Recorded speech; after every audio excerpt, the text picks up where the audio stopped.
Hi everyone, welcome to my YouTube channel. तो आज का हमारा वीडियो सीडीपी से है। इस वीडियो में हम सीडीपी के कुछ प्रीवियस ईयर के प्रश्नों को सॉल्व कराएंगे जो कि सीटेट पेपर फर्स्ट और सेकंड दोनों के लिए इंपॉर्टेंट है। तो आइए चलिए वीडियो स्टार्ट करते हैं। देखिए, इसमें पहला वाला क्वेश्चन हम कराएंगे कि सामाजिक आर्थिक मुद्दों में जूझ रहे उन बच्चों को जिनकी प्रतिभा प्रभावित हो सकती है को डॉट डॉट सहायता करता है। यानी ऐसे बच्चे जो सामाजिक और आर्थिक दोनों मुद्दों से जूझ रहे हैं, तो सामाजिक और आर्थिक मुद्दों से जूझते हुए उनकी प्रतिभा प्रभावित हो सकती है, क्योंकि उनकी आर्थिक स्थिति सही तो है नहीं। तो उनकी जो है, उनके अंदर की जो स्किल है, उनके अंदर की जो प्रतिभा है, तो वो प्रभावित हो सकती है।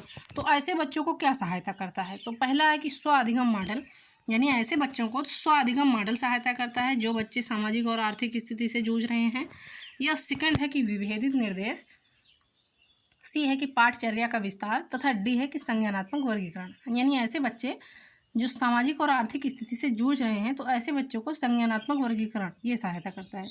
तो आइए देखिएगा कि ऐसे बच्चों को जो सामाजिक और आर्थिक दोनों मुद्दों से जूझ रहे हैं, तो उनकी जूझते हुए उनकी प्रतिभा प्रभावित हो सकती है। तो ऐसे बच्चों को सहायता करता है कि स्व अधिगम मॉडल, ऐसे बच्चों को सहायता करता है स्व अधिगम मॉडल। अब देखिए कि स्व अधिगम मॉडल वह प्रक्रिया है, यानी स्व अधिगम मॉडल उस प्रक्रिया को संदर्भित करता है कि जहां व्यक्ति अपने स्वयं के अधिगम का प्रभार लेते हैं। तो स्व अधिगम मॉडल जो है सहायता करता है इसमें। यह एक ऐसा दृष्टिकोण है, यानी स्व अधिगम मॉडल ऐसा दृष्टिकोण है जो अधिगम की प्रक्रिया पर शिक्षार्थी की जिम्मेदारी और नियंत्रण पर बल देता है। तो राइट आंसर इसका हो जाएगा ऑप्शन नंबर ए, स्व अधिगम मॉडल। अब आइए देखिएगा, नेक्स्ट वाला क्वेश्चन है कि एक बालक जिसकी बुद्धि लब्धि 105 है, उसे वर्गीकृत किया जा सकता है। यानी उसे किस श्रेणी में वर्गीकृत किया जा सकता है, उसका आईक्यू लेवल क्या होगा? उसका आईक्यू लेवल देखिएगा, यानी बुद्धि लब्धि जो है तो उसका 105 है। अब उसको श्रेणी में वर्गीकृत करना है। किस श्रेणी में वर्गीकृत करना है? तो पहला है कि श्रेष्ठ बुद्धि, बी है सामान्य से अधिक बुद्धि, सी है सामान्य बुद्धि, तथा डी है मंद बुद्धि। तो ऐसे बालक जिनकी बुद्धि लब्धि 105 है, तो उसे वर्गीकृत किया जाता है सामान्य बुद्धि। यानी 100 से लेकर के और 109, 100 से लेकर के और 109 बुद्धि लब्धि वाले बच्चे जो होते हैं, 100 से लेकर के 109 के बीच जो बुद्धि लब्धि वाले बच्चे होते हैं, तो उन्हें सामान्य बुद्धि के अंतर्गत वर्गीकृत किया जाता है। तो राइट आंसर इसका हो जाएगा ऑप्शन नंबर सी। अब आइए देखिएगा, नेक्स्ट वाला क्वेश्चन है कि कौन से सिद्धांत में बाल्यकाल के अनुभव के विकासात्मक आयाम पर बल दिया गया है? तो पहला है कि व्यवहारवाद, बी है प्रकार्यवाद, सी है मनोविश्लेषणवाद, तथा डी है संरचनावाद। तो इसमें पूछा क्या गया है कि कौन से सिद्धांत में बाल्यकाल के अनुभव के विकासात्मक आयाम पर बल दिया गया है? तो वो सिद्धांत है मनोविश्लेषणवाद सिद्धांत। तो राइट आंसर इसका हो जाएगा ऑप्शन नंबर सी।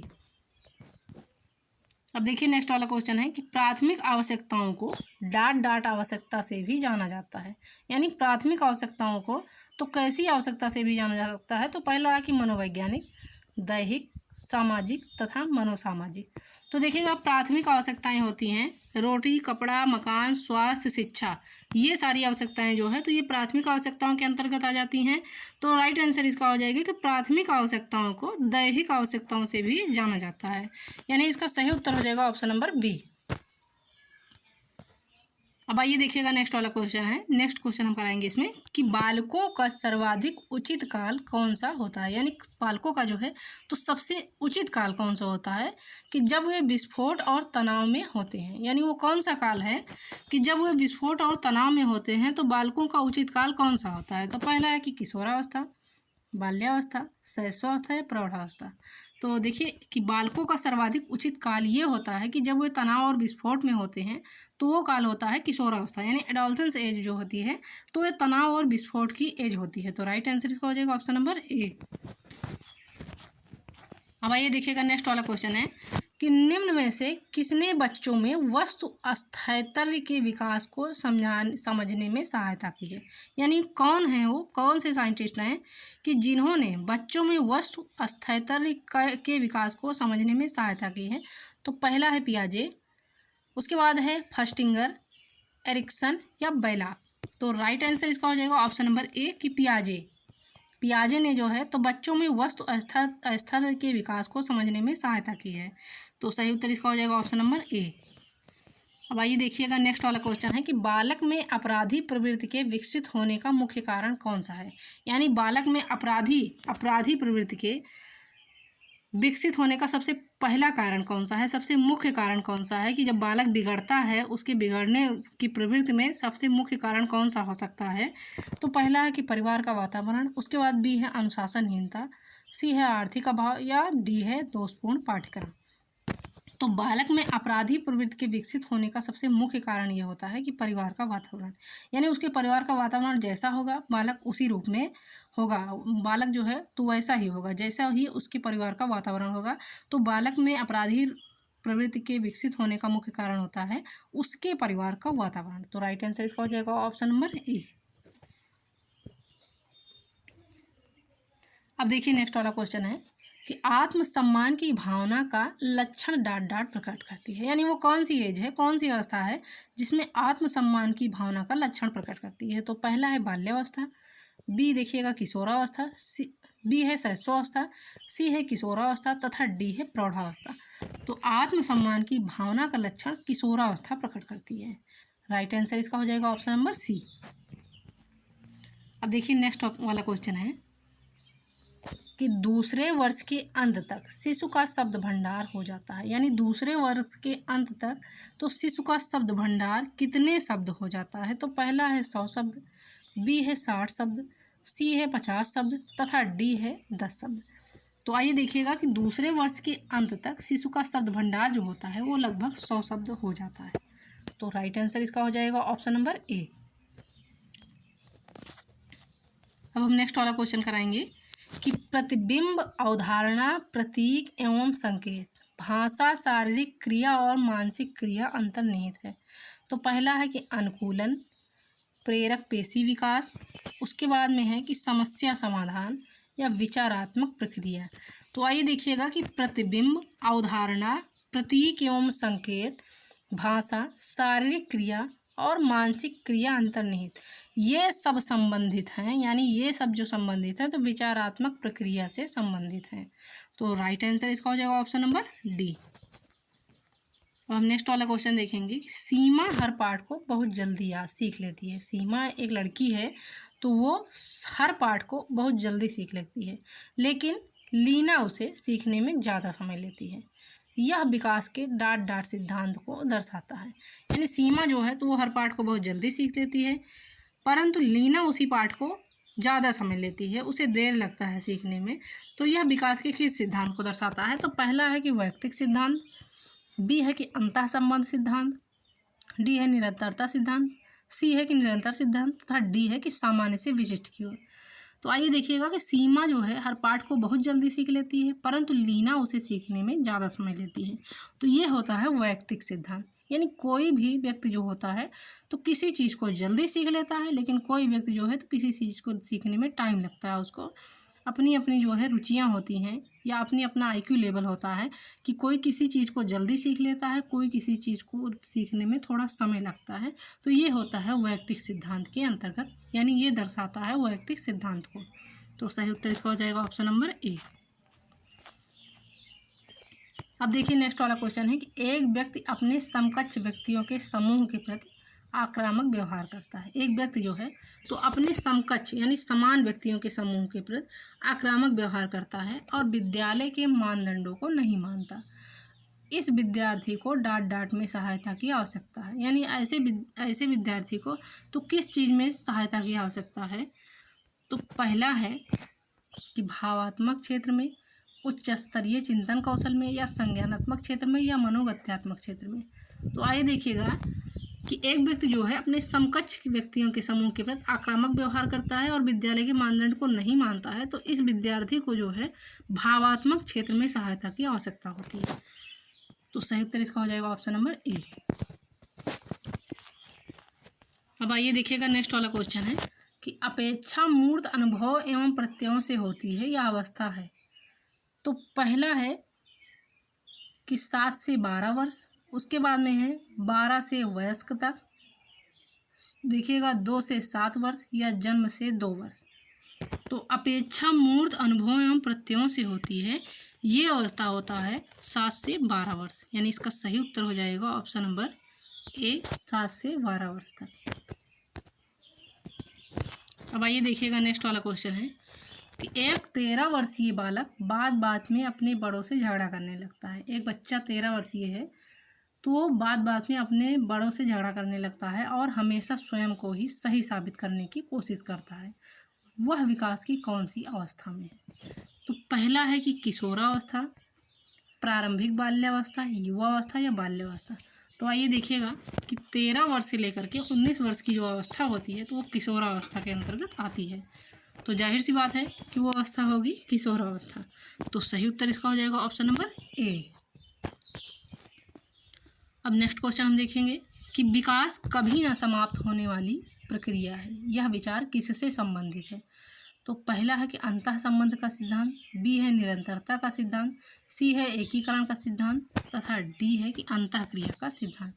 तो विकास कभी न समाप्त होने वाली प्रक्रिया है, यह विचार संबंधित है निरंतरता का सिद्धांत से। तो सही उत्तर इसका हो जाएगा ऑप्शन नंबर बी। अब देखेंगे हम नेक्स्ट वाला क्वेश्चन है कि बच्चों में बौद्धिक विकास की 4 विशिष्ट अवस्थाओं की पहचान की गई है। तो किसके द्वारा की गई है कि बच्चों में बौद्धिक विकास की 4 विशिष्ट अवस्थाओं की पहचान की गई है, किसके द्वारा किया गया है? तो पहला है कि कोहलबर्ग द्वारा, बी है एरिक्सन द्वारा, सी है स्किनर द्वारा तथा डी है पियाजे द्वारा। तो बच्चों में बौद्धिक विकास की 4 अवस्थाओं में पहचान की गई है, तो ये की गई है जीन पियाजे के द्वारा। राइट आंसर इसका हो जाएगा ऑप्शन नंबर डी। भाई देखिएगा अगला वाला क्वेश्चन है कि विकास के परिप्रेक्ष्य में समाज के साथ होने वाले परिवर्तनों में निम्न में से क्या शामिल है? पहला है रूप, बी है दर, सी है अनुक्रम तथा डी है ये सभी। तो देखिए कि विकास के परिप्रेक्ष्य में समय के साथ होने वाले परिवर्तनों में तो ये सभी शामिल है, यानी रूप भी शामिल है, दर भी शामिल है, अनुक्रम भी शामिल है। तो राइट आंसर इसका हो जाएगा ऑप्शन नंबर डी कि ये सभी। अब देखिएगा नेक्स्ट वाला क्वेश्चन है कि खिलौनों की आयु कहा जाता है, यानी खिलौनों की आयु कौन सी अवस्था को कहा जाता है? तो पहला है पूर्व बाल्यावस्था को, उसके बाद बाल्यावस्था को, सी है शैशवावस्था को तथा डी है ये सभी। तो खिलौनों की आयु देखिएगा तो ये कहा जाता है पूर्व बाल्यावस्था को। राइट आंसर इसका हो जाएगा ऑप्शन नंबर ए। अब आइए देखिएगा नेक्स्ट वाला क्वेश्चन है कि प्रत्यक्षात्मक व संवेगिक गतिक गामक दक्षता परीक्षण हेतु आरंभ में किसने विधि का निर्माण किया? तो पहला है कि मॉन्टेसरी ने, बी है मारिया ने, सी है इंडोआर्ड ने तथा डी है बिनेट ने। तो प्रत्यक्षात्मक व संवेगिक गतिक गामक दक्षता परीक्षण हेतु ये आरंभ किया है, यानी इस विधि का आरंभ करने वाले हैं मारिया मॉन्टेसरी। तो राइट आंसर इसका हो जाएगा ऑप्शन नंबर ए। अब देखिए नेक्स्ट वाला क्वेश्चन है कि पियाजे के अनुसार बच्चा अमूर्त स्तर पर चिंतन, बौद्धिक क्रियाएं और समस्या समाधान किस अवस्था में करने लगता है? तो पहला है पूर्व संक्रियात्मक अवस्था, बी है मूर्त संक्रियात्मक अवस्था, सी है औपचारिक संक्रियात्मक अवस्था तथा डी है संवेदी पेशीय अवस्था। तो आइए देखिएगा पियाजे के अनुसार बच्चा अमूर्त स्तर पर चिंतन, बौद्धिक क्रियाएं और समस्या समाधान ये करने लगता है औपचारिक संक्रियात्मक अवस्था में। तो सही उत्तर इसका हो जाएगा ऑप्शन नंबर सी। अब देखिए नेक्स्ट वाला क्वेश्चन है कि कौन से सिद्धांत में बाल्यकाल के अनुभव के विकासात्मक आयाम पर बल दिया गया है, यानी वो कौन सा सिद्धांत है कि जिसमें बाल्यकाल के अनुभव के विकासात्मक आयाम पर बल दिया गया है? तो पहला है कि व्यवहारवाद, यानी वो सिद्धांत व्यवहारवाद है कि जिसमें बाल्यकाल के अनुभव के विकासात्मक आयाम पर बल दिया गया है, या प्रकार्यवाद, या मनोविश्लेषणवाद, या संरचनावाद। तो देखिए इसका सही उत्तर हो जाएगा कि वो सिद्धांत है मनोविश्लेषणवाद, यानी मनोविश्लेषणवाद सिद्धांत पर बाल्यकाल के अनुभव के विकासात्मक आयाम पर बल दिया गया है। तो राइट आंसर इसका हो जाएगा ऑप्शन नंबर सी। अब नेक्स्ट क्वेश्चन देखिएगा कि प्राथमिक आवश्यकताओं को डॉट आवश्यकता से भी जाना जाता है, यानी प्राथमिक आवश्यकताओं को किस आवश्यकता से भी जाना जा सकता है? तो मनोवैज्ञानिक, दैहिक, सामाजिक तथा मनोसामाजिक। तो इसका सही उत्तर हो जाएगा ऑप्शन नंबर बी कि दैहिक, यानी प्राथमिक आवश्यकताओं को तो दैहिक आवश्यकताओं से भी जाना जाता है। अब अगला वाला क्वेश्चन देखिए कि मनोविज्ञान में सामाजिक विकास से क्या अभिप्राय है? तो पहला है कि समाज में प्रतिष्ठित स्थान बनाना, उसके बाद बी है कि दूसरों के साथ अच्छे संबंधों का विकास, सी है सामाजिक समूह बनाना तथा डी है उपरोक्त सभी। तो मनोविज्ञान में सामाजिक विकास से ये अभिप्राय है कि दूसरों के साथ अच्छे संबंधों का विकास करना। तो सही उत्तर इसका हो जाएगा ऑप्शन नंबर बी। अब देखिए नेक्स्ट वाला क्वेश्चन है कि छात्र का वह सोपान जबकि यह सर्वाधिक रूप से संवेगों से घिरा हुआ रहता है, यानी वो कौन सा एज है, कौन सा सोपान है कि वह संवेगों से घिरा रहता है। तो पहला है शैशवावस्था, बी है बाल्यकाल, सी है प्रौढ़काल तथा डी है किशोरावस्था। तो छात्र का वह सोपान जो संवेगों से घिरा रहता है तो वो होता है किशोरावस्था। सही उत्तर इसका हो जाएगा ऑप्शन नंबर डी। अब आइए देखिएगा नेक्स्ट वाला क्वेश्चन है कि कक्षा नायक द्वारा प्रयुक्त मूल्यांकन का प्रकारर अनुदेशन के समय सीखने के विकास में किया जाता है तो वो क्या कहलाता है। तो पहला है कि नैदानिक मूल्यांकन, फॉर्मेटिव मूल्यांकन, प्लेसमेंट मूल्यांकन या संकलित मूल्यांकन। तो देखिए कक्षा नायक द्वारा प्रयुक्त मूल्यांकन का प्रकारर अनुदेशन के समय सीखने के विकास में किया जाता है तो वो कहलाता है फॉर्मेटिव मूल्यांकन। राइट आंसर इसका हो जाएगा ऑप्शन नंबर बी।